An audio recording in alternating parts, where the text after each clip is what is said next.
ಎಲ್ಲರಿಗೂ ನಮಸ್ಕಾರ. 9ನೇ ತರಗತಿಯ ಸಮಾಜ ವಿಜ್ಞಾನ ಪರಿಷ್ಕೃತ 2024 ಭೂಗೋಳಶಾಸ್ತ್ರ ವಿಭಾಗದ ಅಧ್ಯಾಯ ಕರ್ನಾಟಕದಲ್ಲಿ ಸಾರಿಗೆ ವ್ಯವಸ್ಥೆ. ಈ ಅಧ್ಯಾಯದ ಅಭ್ಯಾಸದ ಪ್ರಶ್ನೋತ್ತರಗಳನ್ನು ಈ ವಿಡಿಯೋದಲ್ಲಿ ನೋಡೋಣ. ಮೊದಲಿನ ವಿಡಿಯೋಗಳು ನಿಮಗೆ ಬೇಕಂದರೆ ಡಿಸ್ಕ್ರಿಪ್ಷನ್ ಬಾಕ್ಸಲ್ಲಿ ಲಿಂಕ್ ಇರುತ್ತೆ, ನೋಡಬಹುದು.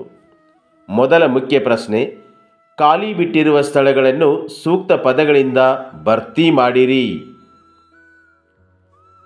ಪ್ರತಿಯೊಂದು ಹಳ್ಳಿ ಪಟ್ಟಣಗಳನ್ನು ಡ್ಯಾಶ್ ಸಾರಿಗೆ ಸಂಪರ್ಕಿಸುತ್ತದೆ.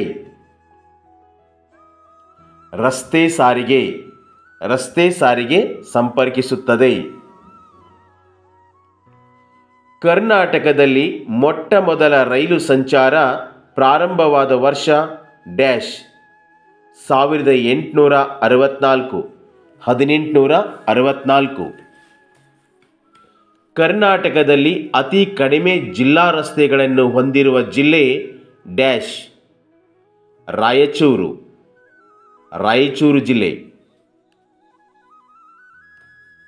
ಕರ್ನಾಟಕದ ಹೆಬ್ಬಾಗಿಲು ಎಂದು ಡ್ಯಾಶ್ ಬಂದರನ್ನು ಕರೆಯಲಾಗಿದೆ. ನವಮಂಗಳೂರು ಬಂದರನ್ನು ಕರೆಯಲಾಗಿದೆ. ಕರ್ನಾಟಕದ ಕರಾವಳಿಯ ರೈಲು ಮಾರ್ಗವನ್ನು ಡ್ಯಾಶ್ ಎಂದು ಕರೆಯುತ್ತಾರೆ. ಕೊಂಕಣ ರೈಲ್ವೆ. ಎರಡನೇ ಮುಖ್ಯ ಪ್ರಶ್ನೆ, ಈ ಕೆಳಗಿನ ಪ್ರಶ್ನೆಗಳಿಗೆ ಸಂಕ್ಷಿಪ್ತವಾಗಿ ಉತ್ತರಿಸಿ. ರಸ್ತೆ ಸಾರಿಗೆ ಮಹತ್ವವನ್ನು ತಿಳಿಸಿ. ರಸ್ತೆ ಸಾರಿಗೆ ಮಹತ್ವ: ಕೃಷಿ ಪ್ರಗತಿ, ಕೈಗಾರಿಕಾ ಪ್ರಗತಿ, ಗಣಿಗಾರಿಕೆ ಪ್ರಗತಿ, ವಾಣಿಜ್ಯ ಪ್ರಗತಿ, ಕಡಿಮೆ ವೆಚ್ಚದಲ್ಲಿ ನಿರ್ಮಿಸಬಹುದು. ಅಂದರೆ ಈ ರಸ್ತೆ ಸಾರಿಗೆಯನ್ನು ನಾವು ಕಡಿಮೆ ವೆಚ್ಚದಲ್ಲಿ ನಿರ್ಮಾಣ ಮಾಡಬಹುದು ಬೇರೆ ರಸ್ತೆಗಳನ್ನು ಹೋಲಿಸಿದರೆ. ಮನೆ ಬಾಗಿಲಿಗೆ ಸೇವೆ ನೀಡುವುದು. ಓಕೆ, ನೆಕ್ಸ್ಟ್ ಹೋಗೋಣ. ಕರ್ನಾಟಕದ ರಸ್ತೆಗಳ ವಿಧಗಳನ್ನು ಬರೆಯಿರಿ. ಕರ್ನಾಟಕದ ರಸ್ತೆಗಳ ವಿಧಗಳು: ರಾಷ್ಟ್ರೀಯ ಹೆದ್ದಾರಿಗಳು, ರಾಜ್ಯ ಹೆದ್ದಾರಿಗಳು, ಜಿಲ್ಲಾ ರಸ್ತೆಗಳು, ಗ್ರಾಮೀಣ ರಸ್ತೆಗಳು. ಓಕೆ, ನೆಕ್ಸ್ಟ್ ಹೋಗೋಣ.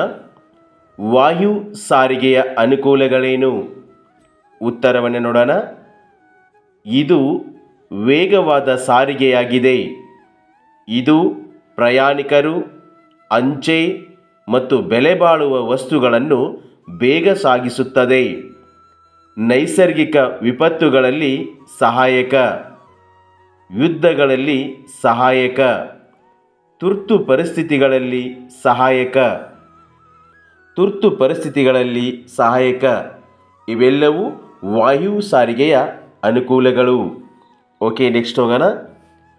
ಕರ್ನಾಟಕದಲ್ಲಿರುವ ಬಂದರುಗಳನ್ನು ಹೆಸರಿಸಿ. ಉತ್ತರವನ್ನು ನೋಡೋಣ. ಕರ್ನಾಟಕದಲ್ಲಿರುವ ಬಂದರುಗಳು: ನವಮಂಗಳೂರು, ಹಳೆಯ ಮಂಗಳೂರು, ಮಲ್ಪೆ, ಹಂಗಾರಕಟ್ಟೆ, ಕುಂದಾಪುರ, ಪಡುಬಿದ್ರಿ, ಭಟ್ಕಳ, ಹೊನ್ನಾವರ, ಬೇಲೇಕೇರಿ, ಕಾರವಾರ. ಇವೆಲ್ಲವೂ ಕರ್ನಾಟಕದಲ್ಲಿರುವ ಬಂದರುಗಳು. ಮೂರನೇ ಮುಖ್ಯ ಪ್ರಶ್ನೆ ನೋಡೋಣ. ಹೊಂದಿಸಿ ಬರೆಯಿರಿ. ಇಲ್ಲಿ ಅ ಭಾಗ ಮತ್ತು ಆ ಭಾಗ ಅಂತ ಎರಡು ಭಾಗಗಳಿರ್ತವೆ. ಅ ಭಾಗದಲ್ಲಿರುವ ವಿಷಯಗಳನ್ನು ಆ ಭಾಗದಲ್ಲಿರುವ ವಿಷಯಗಳೊಂದಿಗೆ ಹೊಂದಿಸಬೇಕಾಗತ್ತೆ. ಇವಾಗ ನಾವು ಹೊಂದಿಸೋಣ. ಸುವರ್ಣ ಚತುಷ್ಕೋನ NH-48, ಬ್ರಾಡ್ ಗೇಜ್ ರೈಲು ಮಾರ್ಗ,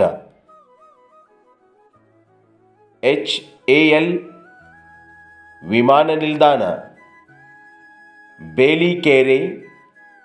ಬೇಲಿಕೇರಿ ಬಂದರು, ನಮ್ಮ ಮೆಟ್ರೋ ಬೆಂಗಳೂರು.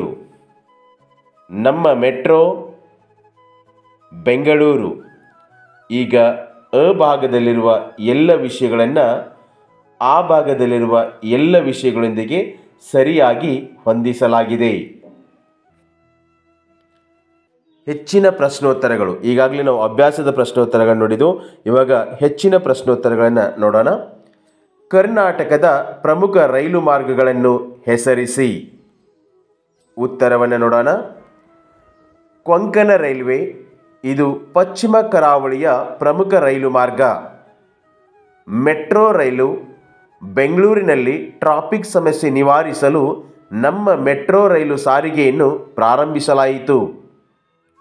ಬೆಂಗಳೂರು, ಬಳ್ಳಾರಿ, ಬೆಳಗಾವಿ, ಹಾಸನ, ಉತ್ತರ ಕನ್ನಡ, ಚಿತ್ರದುರ್ಗ, ಉಡುಪಿ, ರಾಮನಗರ, ದಕ್ಷಿಣ ಕನ್ನಡ ಜಿಲ್ಲೆಗಳು ಸರಾಸರಿ 100ರಿಂದ 200 ಕಿಲೋಮೀಟರ್ ಉದ್ದದ ರೈಲು ಮಾರ್ಗ ಹೊಂದಿರುತ್ತವೆ. ಸರಾಸರಿ 100ರಿಂದ 200 ಕಿಲೋಮೀಟರ್ ಉದ್ದದ ರೈಲು ಮಾರ್ಗ ಹೊಂದಿರುತ್ತವೆ.